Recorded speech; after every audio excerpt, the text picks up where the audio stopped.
Formula laughing gas बहुत बार straight forward पूछा जाता है। ये देखिए यहां पर क्या हो रहा है, एक्चुअली ये बंदा लाफिंग गैस जो है यहां पर स्मेल कर रहा है बेसिकली, ठीक है, और वो हंस रहा है जोर जोर से। लाफिंग गैस का मतलब यही होता है कि जोर जोर से बंदा उसको स्मेल करने के बाद हंसने लगता है। इसका फॉर्मूला याद रखें तो रखें कैसे, तो सबसे पहले लाफिंग गैस यानी कि आपको वो हंसाएगी, आपको वो गुदगुदाएगी। तो देखिए यहां पर कोई इंसान हंसता है तो हंसता कैसे है, जरा उसको चेक कर लेते हैं। तो देखिए इंसान हंसता है चेहरे से, तो ये रहा फेस, उस फेस में हमको पता है दो होती हैं आंखें, ध्यान से देखना, और एक होता है नाक, और ये रहा उसका मुंह। ऐसे हंसता है ना, ट्रिक बता रहा हूं क्योंकि ये सेशन ट्रिक का है, याद नहीं रहे तो ये ट्रिक देख लेना, याद हो जाएगा। अब इस तरह से इंसान हंसता है, पर क्या कर अगर मैं यहां पर उसकी एक आंख हटा दूं और उस एक आंख की जगह मैं इसका नोज टिल्ट करके लगा दूं तो क्या होगा, जरा सोचो, ध्यान से समझिएगा, बहुत इंटरेस्टिंग है। अगर मैंने इस फेस में उसकी एक आंख एज इट इज रखी लेकिन दूसरी आंख यहां पर ऐसे, दूसरी आंख को मैंने क्या किया, वहां से भगवान ने उसकी आंख हटा दी तो उसकी जगह पे उसने क्या लगा दिया, यही नोज टिल्ट करके लगा दिया, ये Z लिखा हुआ उसको N। अगर मैंने एक आंख हटा के वहां पर नाइट्रोजन लगा दिया, मतलब नोज को टिल्ट करके लगा दिया, तो इन दैट केस वो फेस हो जाएगा कुछ यूं। सबको दिखाई दे रहा है? तो आपको बस यहां से ट्रिक निकलेगा। Now this is the trick, आप लोगों को ध्यान रखना है। Now this is the trick, आपको लाफिंग गैस के केस में जरा ध्यान से देखिए इसको, यहां पर देखिए क्या बना, this is N, okay, N का टिल्टेड पार्ट ये रहा 2 and then O। So finally laughing gas जो होती है उसका फॉर्मूला होता है N2O। इससे बढ़िया ट्रिक क्या होगी? ऑब्वियसली मैंने जिसकी ये ट्रिक देखी मुझे इतना अच्छा लगा, मुझे लगा कि मैं आप बच्चों को डिलीवर करूं। मैं आप सबसे कहता हूं कि ऐसी चीजों को याद करने के ट्रिक बड़े मुश्किल से मिलते हैं, इसलिए आप अपने छोटे भाई बंधुओं को, मतलब आपके यंग ब्रदर और सिस्टर को ये वीडियो शेयर करो। लाफिंग गैस किसको बोलते हैं उसको तुरंत याद हो जाएगा यार, कितना आसान है। N2O को लाफिंग गैस बोलते हैं, उसका तरीका देखो कितना इंटरेस्टिंग है, इस तरह से आप इसको याद कर सकते हैं। आज हमने हमेशा हमेशा के लिए लाफिंग गैस का फॉर्मूला याद कर लिया। लाफिंग गैस का मतलब हंसता हुआ नूरानी चेहरा, उसमें से यहां से हमने उसकी एक आंख हटा दी और उसके बाद आंख की जगह लगा दी नाक को टिल्ट करके, ये नाक ऐसी थी उसको टिल्ट करके लगा दिया, N2O बन गया। बहुत बढ़िया। अब हम चलते हैं आगे, अगला सवाल, दो वाटर गैस एंड उसके बाद हम प्रोड्यूसर गैस की बात करेंगे। तो सवाल ये कि वाटर गैस क्या होती है, सवाल ये कि प्रोड्यूसर गैस क्या होती है। बहुत बार इनमें सवाल आता है, बच्चों को समझ में नहीं आता क्योंकि उनको पता ही नहीं होता कि वाटर गैस क्या है या प्रोड्यूसर गैस क्या है। जरा ध्यान से चेक करो, यहां पर आपके सामने इनका रिप्रेजेंटेशन भी लगा हुआ है, और मैंने वाटर गैस और प्रोड्यूसर गैस को साथ क्यों रखा, क्योंकि इनमें एक रिलेशन है, तो ध्यान से इसको चेक करिएगा। सबसे पहले आप लोग बताओ कि वाटर गैस में ऑब्वियसली वाटर लिखा हुआ है, तो इसका मतलब वाटर लिखा है तो वाटर का कुछ पार्ट तो होगा ही। वाटर को कैसे लिखते हैं बताओ, वाटर को लिखते हैं H2O। ट्रिक पकड़ना, अब ट्रिक बहुत इंपॉर्टेंट है, ट्रिक देखना, ट्रिक बहुत इंपॉर्टेंट है। इट्स नॉट अबाउट मैं सीधे नाम बता सकता हूं आपको, फॉर्मूला बता सकता हूं, लेकिन ट्रिक से आपको लॉन्ग टर्म तक याद रहेगा। वाटर गैस में होती है वाटर, अब आप देखिए पूरा नाम पढ़िए, water and then gas. Water जब गैसेस फॉर्म में जाएगा तो वो उड़ने लगेगा, सही है, बाहर निकलने लगेगा। अब आप देखो यहां से जो वाटर था बेसिकली जब वो गैसेस फॉर्म में आया तो वो बाहर निकलने लगा, जरा चेक करिएगा, ये देखिए बाहर कैसे, ये रहा ब्रैकेट, जैसे ये गैस फॉर्म में आया बाहर निकलने लगा, तो बाहर निकलने का मतलब समझो ये ऑक्सीजन अंदर रह गया और ये हाइड्रोजन निकल गया बाहर। मैं फिर से बता रहा हूं ये शॉर्ट ट्रिक है, कोई लॉजिकल चीज नहीं है, बस अपने मन से बनाए लेकिन मजेदार है। देखो पानी होता है ब्रैकेट के अंदर लिखा मैंने, और पानी से आपकी गैस वाटर गैस बनेगी। अब आप ध्यान से देखो, वाटर के आगे गैस लग रहा है, जब वाटर गैस फॉर्म में आएगा तो उड़ने लगेगा, उड़ते उड़ते हाइड्रोजन बाहर आ गया। अब जो आपको दिख रहा है वही वाटर गैस है, ध्यान से देखो कैसे।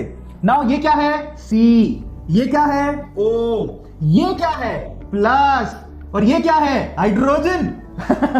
Now this is so brilliant. दोबारा बोलता हूं, इसके पीछे लॉजिक नहीं है, दिमाग मत लगाना भाई, तवे लॉजिक नहीं है, लेकिन ट्रिक है, याद करने का ट्रिक है, लॉजिक नहीं है। अब देखो वाटर के आगे गैस, वाटर जब गैस फॉर्म में आएगा तो बाहर निकलने की कोशिश करेगा, इन दैट केस हाइड्रोजन बाहर आ गया। अब जो लिखा है वही वाटर गैस का फॉर्मूला है, कैसे, ये रहा C, ये रहा O, ये रहा plus, and then this one is H2। ये है ओवरऑल वाटर गैस का formula. So that's a brilliant trick. अब सवाल ये कि अगर वाटर गैस के सामने प्रोड्यूसर गैस भी लिखा है तो उसका आंसर कैसे करोगे। वाटर गैस के साथ प्रोड्यूसर गैस लिखा है, इन दोनों का आपस में है संबंध, मतलब इनका है इंटर रिलेशन। कैसे, जरा चेक करो, अगर आपने यहां पर हाइड्रोजन की जगह सिर्फ नाइट्रोजन लगा दिया तो प्रोड्यूसर गैस बन जाएगी। मतलब समझिए, कार्बन मोनोऑक्साइड प्लस नाइट्रोजन, बहुत ही बढ़िया, carbon monoxide plus nitrogen is called producer gas. आपको सिर्फ इतना करना था, हाइड्रोजन की जगह नाइट्रोजन लगाना था। अब आपको देखो, आपने 2 से 3 गैसेस याद कर ली, laughing gas N2O, water gas CO plus H2 and कौन सी याद करी, producer gas, that is CO plus N2। तो आप सिर्फ हाइड्रोजन को हटा के वहां नाइट्रोजन लगा दीजिए, आपके पास प्रोड्यूसर गैस आपके सामने आ गई है। समझ में आया सबको। तो यहां पर हमने 3 फॉर्मूले याद कर लिए, नेमिंग फॉर्मूले जिनके ऊपर क्वेश्चन पूछे जाते हैं। किस किस को मजा आया एक बार लिखो। सबको समझ में आ गया? तो वाटर गैस और प्रोड्यूसर गैस क्या होती है? हाइड्रोजन की जगह नाइट्रोजन लगाना है, प्रोड्यूसर गैस आ गई। सबको समझ में आता है? वैसे भी प्रोड्यूसर क्या इस्तेमाल करता है पता नहीं क्या करता है। प्रोड्यूसर खाता है महंगे महंगे चिप्स और उसमें वो इस्तेमाल करता है नाइट्रोजन गैस को। आई एम सो सॉरी, आज की कोई लॉजिकल क्लास नहीं है, मजे के लिए हम लोग क्लास कर रहे हैं, समझ में आता है? So it just for fun, enjoy करो बस, दिमाग मत लगाओगे क्या है। इसी को बोलते हैं केमिस्ट्री इन अनदर लेवल। समझ में आता है? सबको समझ में आ गया? सो फाइनली वाटर गैस हो गया हमारे पास, प्रोड्यूसर गैस हो गया हमारे पास, हमने याद कर लिया। अब हम चलते हैं आगे, बहुत बढ़िया। तो वाटर गैस प्रोड्यूसर गैस के बाद अगला है baking soda and washing soda. तो अब इनके बताइए बेकिंग सोडा और वॉशिंग सोडा को याद कैसे करोगे? अब इसके लिए भी ट्रिक है मेरे पास। बहुत बच्चे इसमें अटकते हैं, बेकिंग सोडा पता नहीं होता, वॉशिंग सोडा पता नहीं होता क्या होता है। तो चलो आज मैं बताता हूं, बेकिंग और वॉशिंग दोनों को मैंने एक साथ लिखा क्योंकि ये सोडा सोडा मतलब इसमें है सोडा, ठीक है? तो अब बताओ बेकिंग सोडा का फॉर्मूला क्या है, वॉशिंग सोडा का क्या है, फिर मैं अपनी ट्रिक बताता हूं, याद करने का तरीका मैं बताऊंगा आपको। सबसे पहली बात यह है कि भैया इन दोनों में लिखा है सोडा ना, अगर इन दोनों में लिखा है सोडा इसका मतलब इन दोनों में होगा सोडियम, ये तो पक्का है। सबको समझ में आता है? तो हमारे पास एक चीज तो फिक्स हो गई कि इन दोनों में लिखा है सोडा, इसका मतलब इन दोनों में पक्का होगा सोडियम। तो हमने सबसे पहले तो सोडियम लिख दिया, यहां पर भी हमने लिख दिया सोडियम। सबको समझ में आता है?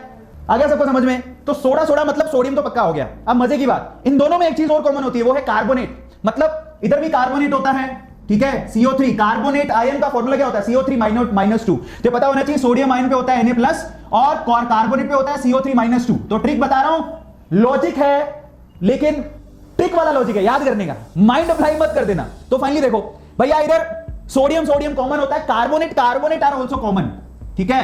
अब यह फॉर्मूला पूरा नहीं हुआ, मैं ये कह रहा हूं कि यहां पर बेकिंग सोडा हो चाहे वॉशिंग सोडा हो, दोनों में सोडियम और कार्बोनेट कॉमन होते हैं, sodium ion and carbonate ion common होते हैं। अब सवाल यह कि पूरा फॉर्मूला क्या होता है, तो देखो ध्यान से समझना इसको, वो भी बहुत इंटरेस्टिंग है। सो फाइनली एक बात बताओ, यहां पर लिखा है बेकिंग सोडा, बेकिंग किसमें काम आता है? बेक करना, यानी कि खाना बनाने में, फ्लफी केक बनाने में, ठीक है, या फिर इडली बनाने में बेकिंग का इस्तेमाल करते हो। और जब आप बेकिंग का इस्तेमाल कर रहे हो, मतलब खाने की बात कर रहे हो, और अगर आप किसी के घर खाने जाते हो, ठीक है, खाना खा के बाहर निकल के आप बोलते हो बाय, हम जा रहे हैं, यस और नो? मैं फिर से कह रहा हूं, लॉजिक नहीं है ये सिर्फ मजे वाली क्लास है, एंजॉय करो। जब आप एक बात बताओ, यहां पर दो चीजें लिखी हैं, बेकिंग मतलब खाने में यूज होता है, तो आप खाना खा रहे हो, एक लिखा है वॉशिंग मतलब जो कपड़े धोने में इस्तेमाल होता है। आप ईमानदारी से एक बात बताओ, किसी के घर से खाना खा के बाहर निकलोगे तो बोलोगे बाय, पर किसी के घर से कपड़े धो के बाहर निकलोगे तो क्या बाय बोलोगे? नहीं। खुद ही दिमाग लगाओ, कोई आपको खाना खिलाने के लिए बुला रहा है, खाना खाया आपने, बोलोगे bye, have a nice day, thank you so much, bye बोलोगे। लेकिन क्या कपड़े धोने के बाद आपकी बाई बोल के जाती है बाय कपड़े धोने में मजा आया? ऐसा नहीं होता है। सो इन दैट केस जब खाना खाते हो तो बोलते हो बाय, तो इसका मतलब ये होगा बाय, तो इसको बोलेंगे सोडियम बाइकार्बोनेट ठीक है? सो फाइनली यहां पर क्या लगाओगे? इसका फॉर्मूला पूरा करना है। क्यों? क्योंकि यहां पर है -2, ये है +1, तो इसका +1 चार्ज पूरा करना है, यहां पर हाइड्रोजन आएगा। सो जब आप खाना, इसको याद करने का तरीका ये है। सो फाइनली फॉर्मूला क्या हो गया? सोडियम बाइकार्बोनेट का, that is baking soda, NaHCO3, that is called baking soda. सबको समझ में आ गया? तो मतलब ये है लॉजिकली दिमाग मत लगाना, इट्स सो सिंपल कि भैया जब खाना खाते हो तो बोलते हो बाय, लेकिन जब कपड़े धो के आते हो, बाई किसी से काम करते हो तो बाय नहीं बोलते हो। सो जहां खाना खाया वहां बाई लगाओगे, लेकिन जहां पर वॉशिंग सोडा है वहां पर बाई नहीं लगाओगे। इन दैट केस यहां पर 2 सोडियम लगेंगे, Na2CO3, क्योंकि चार्ज बैलेंस करना है। लेकिन ये पूरा नहीं हुआ, यहां पर 10 वाटर के मॉलिक्यूल साथ आएंगे, ये आप लोगों को ध्यान रखना है। तो यहां पर हमारे 2 फॉर्मूले और हो गए। याद करने का तरीका बड़ा सिंपल है, बेकिंग मतलब खाना खाया यानी बाय बोलोगे, लेकिन वॉशिंग के केस में बाय नहीं बोलोगे, आप वहां काम करते हो सो फाइनली आंसर क्या हुआ? NaHCO3, that's brilliant, I really like it. और यहां पर Na2CO3.10H2 होते हैं, ठीक है? चलो, सो हमारे पास यहां पर हो गया बेकिंग और वॉशिंग सोडा। अब हम चलते हैं अगले पर, gypsum and plaster of Paris. देखो जिप्सम एक रॉक होती है, लेकिन प्लास्टर ऑफ पेरिस जिसको POP बोलते हैं, उससे आप इस तरह की क्या बना सकते हो? बढ़िया डिजाइन बना सकते हो, अपने घर पे बना सकते हो ना, सीलिंग फैन के नीचे ऊपर बनी रहती है, बहुत बढ़िया। सो अब सवाल ये है कि gypsum and plaster of Paris, इनको याद करने का तरीका क्या है? अब इसको याद कैसे करेंगे? तो देखो, इसको याद करने का ट्रिक मैं फिर से कह रहा हूं, it's only for fun, logically दिमाग मत लगाना। तो देखो यहां पर सीन क्या है, ये क्या है? जिप, ये क्या है? सम। अगर आपने किसी की जीप चुरा ली, मतलब जिप्सम, अगर आपने किसी की जीप चुरा ली तो वो क्या करेगा? अगर आपने किसी की जीप चुराई तो वहां पे केस करेगा कि नहीं करेगा? तो अगर आपने किसी की जीप चुराई तो वहां पे करेगा केस। ध्यान से देखना, अब केस से आपको देखो क्या दिख रहा है? कैल्शियम लॉजिकली देखो, अगर आपने किसी की जीप चुराई तो वहां पे करेगा केस। केस की स्पेलिंग में सबसे आता है कैल्शियम, तो फाइनली कैल्शियम होगा फॉर्मूले में। और यहां पर जो दिख रहा है S, उससे क्या है? ये सल्फेट है, सो कैल्शियम सल्फेट। लेकिन यहां पे फॉर्मूला खत्म नहीं होता, दोबारा बोलता हूं, अगर आपने किसी की जीप चुराई तो जीप चुराने वाला आप पे करेगा केस, और केस करेगा तो केस की स्पेलिंग में CA पहले आता है, फिर आता है सल्फर, सल्फर का सल्फेट, तो कैल्शियम सल्फेट। अब यहां पर देखो मजे की बात, डॉट लगाया, मजेदार है ना? चलो तो याद हो गया। अब यहां देखो सम का मतलब समझते हो? सम होता है हिंदी का वर्ड, हिंदी में सम इंग्लिश में इवन के बराबर होता है, मतलब इंग्लिश में उसको इवन कहते हैं। सम, सबसे पहला इवन नंबर 2 है तो खत्म हो गया। तो आपको क्या लेना है, 2H2O, 2 वाटर के मॉलिक्यूल लगाने साथ में। मजेदार है ना। दोबारा बोलता हूं, देखो जीप, अगर आपने किसी की जीप चुराई तो केस करेगा, केस से कैल्शियम सल्फेट आ गया। सम यानी कि इवन, सबसे पहला इवन नंबर 2 होता है तो 2 वाटर के मॉलिक्यूल आएंगे। सबको समझ में आता है। तो ये हो गया हमारा जिप्सम, है ना। ओनली फन, नो लॉजिक, दिमाग नहीं लगाने का, एंजॉय करने का। चलो सो अब देखो यहां पर हमारा जिप्सम हो गया। अब जिप्सम और प्लास्टर ऑफ पेरिस को साथ क्यों रखा? क्वेश्चन ये है कि जिप्सम और प्लास्टर ऑफ पेरिस को साथ क्यों रखा? तो अगर आपने जिप्सम को 110 डिग्री सेल्सियस पे गर्म करा, ताता, अगर आपने जिप्सम को 110 डिग्री सेल्सियस पे गर्म करा तो क्या होगा? वाटर का मॉलिक्यूल उड़ेंगे। ये तब तक उड़ेंगे जब 2 से कितने रह जाएं? आधे। भैया इतनी गर्मी है, हम खुद आधे रह जाते, तो ये भी आधा रह जाएगा। सो फाइनली कैल्शियम सल्फेट में 2 वाटर के मॉलिक्यूल उड़ के रह जाएंगे आधे। वैसे भी बोलते हैं ना, चाय को तब तक उकालो जब तक पानी इसमें रह जाए आधा, तब पानी का आएगा स्वाद। इसी तरह से जिप्सम के फॉर्मूले को तब तक उकालो जब तक इसके अंदर 2 से रह जाए आधे। सो फाइनली इसी को बोलते हैं प्लास्टर ऑफ पेरिस। सबको समझ में आ गया? सिंपल सा ट्रिक है। अगला सवाल ये आपके सामने पर एक मजे की बात बताता हूं। जिप्सम जो है एक रॉक होती है, जबकि ये डिजाइन आप पीओपी से बनाते हो, ठीक है, बहुत बढ़िया। चलो अब हम चलते हैं आगे। नेक्स्ट है हमारे पास slaked lime and bleaching powder. ये बहुत बढ़िया है और काफी बच्चों को इसमें परेशानी होती है। तो ये 2 और, slaked lime and bleaching powder, ये 2 ऐसे नाम हैं जिससे बच्चों को भयंकर परेशानी होती है। उनको समझ में नहीं आता कि ये स्लेक्ड लाइम क्या होता है और ब्लीचिंग पाउडर क्या होता है। हालांकि स्लेक्ड लाइम के नीचे लिखेला है, इधर देखो सब लिखेला है, लेकिन फिर भी आपको मैं ट्रिक बताऊंगा और अगर आपको वो ट्रिक याद रहेगी तो फिर आपको टेंशन नहीं लेना, कभी भी समझ में आता है। तो चलो फिर इसका ट्रिक क्या है, चलो मैं आपको बताता हूं। जरा चेक करो, यहां पर है ये स्लेक्ड लाइम, इसको हिंदी में बोलते हैं बुझा हुआ चूना। क्या बोलते हैं? बुझा हुआ चूना। चूना चूना चूना तो पहले बुझा हुआ चूना बोलते हैं। अब सवाल ये है, जरा देखो, सबसे पहले तो चूना पकड़ो। चूने का क्या होता है? अगर आपको चूना पता हो तो वो होता है कैल्शियम ऑक्साइड। सब लोग लिख लो, चूना यानी कि लाइम, इसको बोलते हैं लाइम, लिख लेना। चूना लाइम होता है कैल्शियम ऑक्साइड, लेकिन इसने चूना नहीं पूछा है, इसने बुझा हुआ चूना पूछा है। बुझा हुआ चूना मतलब स्लेक्ड लाइम पूछा है। अब आप लोग मुझे बताओ कि किसी चीज को बुझाने के लिए किस चीज की जरूरत होती है? पानी। जरा सोचो, चूना है CaO, हमें चूना नहीं चाहिए, हमें बुझा हुआ चूना चाहिए।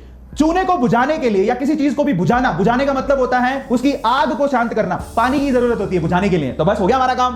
देखो भैया, चूना होता है CaO और चूने को बुझाने के लिए चाहिए पानी। दोनों को कर दो मिक्स, आपके पास इसका फॉर्मूला बन जाएगा and the formula will be CaOH whole twice. ये बन गया हमारे पास फॉर्मूला, खत्म। सबको समझ में आया? दोबारा समझाऊं, स्लेक्ड लाइम मतलब बुझा हुआ चूना, बुझाने के लिए पानी चाहिए, चूना हमारे पास CaO। जब आप CaO की H2O से रिएक्शन कराओगे तो कैल्शियम हाइड्रोक्साइड बनता है। हमारे पास उनकी चॉइस ही नहीं है। देखो, कैल्शियम 2 ऑक्सीजन 2 हाइड्रोजन 2, क्या बनाओगे? कैल्शियम 1 ऑक्सीजन 2 2 हाइड्रोजन, क्या बनाओगे? Calcium hydroxide. खत्म हो गया। सबको समझ में आया? अब क्वेश्चन ये बनता है, सबको समझ में आ गया? चूना CaO that is calcium oxide, बुझा हुआ चूना वी नीड वाटर, तो water plus CaO calcium hydroxide that is the slaked lime, है ना? मजा आया ना सबको? समझिए, चूना। चलो अगला हमारे पास ब्लीचिंग पाउडर। अब सवाल ये है कि मैंने ब्लीचिंग पाउडर को स्लेक्ड लाइम के साथ क्यों लिख दिया, तो चलो मैं आपको बताता हूं। तो ब्लीचिंग पाउडर का सीन क्या है? देखो भैया, स्लेक्ड लाइम इसका मतलब था बुझा हुआ चूना। अगर बुझाना है तो पानी चाहिए, लेकिन यहां पर है ब्लीचिंग पाउडर। पाउडर कैसा होता है मेरे प्यारे बच्चों? सूखा। पाउडर होता है सूखा, और अगर पाउडर सूखा होता है, मैं फिर से कह रहा हूं, फन है, दिमाग नहीं लगाना है, लॉजिक है, ट्रिक वाला, बस, ठीक है। सो ब्लीचिंग पाउडर होता है सूखा, और कोई चीज सूखी कब होती है? जब उसमें से पानी निकाल दो। तो यहां पर आपको स्लेक्ड लाइम लेना है CaOH होल ट्वाइस। अब इस CaOH होल ट्वाइस में से इसको सूखा करना है। मैं आपको बता देता हूं, ब्लीचिंग पाउडर बनाया जाता है स्लेक्ड लाइम से। हमने यहां पर स्लेक्ड लाइम ले लिया जिसको बोलते हैं कैल्शियम हाइड्रोक्साइड, उसमें से पानी बाहर निकालना है। अब पानी किसकी मदद से बाहर निकालेंगे? क्लोरीन की मदद से। ध्यान से समझिएगा, पानी किसकी मदद से बाहर निकलेगा? क्लोरीन की मदद से, ठीक है। सो यहां से पानी बाहर निकालो, चलो सब लोग निकालो। What is the formula of पानी? वाटर का फॉर्मूला क्या होता है? H2O। निकालो बाहर, क्योंकि सूखा है ना, पाउडर सूखा होता है, पानी बाहर निकाल दो। निकाल दिया। अब आप मजे की बात देखो, यहां से पानी बाहर निकाला, उसके लिए 2 हाइड्रोजन और 1 ऑक्सीजन चाहिए था, हमने ले लिया 2 हाइड्रोजन और 1 ऑक्सीजन। पीछे क्या बचा? पीछे हमारे पास बच गया 1 कैल्शियम, 1 बच गया ऑक्सीजन और 2 बच गए क्लोरीन। ये लो, खत्म। इसी को बोलते हैं ब्लीचिंग पाउडर। नो ऐसे नेमिंग केमिकल फॉर्मुलाइज किए जो वाकई में लोगों को समझ में नहीं आते हैं, हमने आज किए, और हमने ये समझा कि इनको याद करने का तरीका क्या है। मजेदार चीजें बताई। ये सिंपल ट्रिक थी जिसे आप याद कर सकते हो। Is it clear to all of you? Yes और नो? क्या बात है कि भैया सब्सक्राइब करो चैनल को, नहीं करोगे आपको वीडियो का क्या नहीं मिलेगा? इंफॉर्मेशन नहीं मिल पाएगा, ठीक है। सो प्लीज आप इसको सब्सक्राइब जरूर करो। सब्सक्राइब करने में कोई पैसा नहीं लगता मेरे प्यारे बच्चों।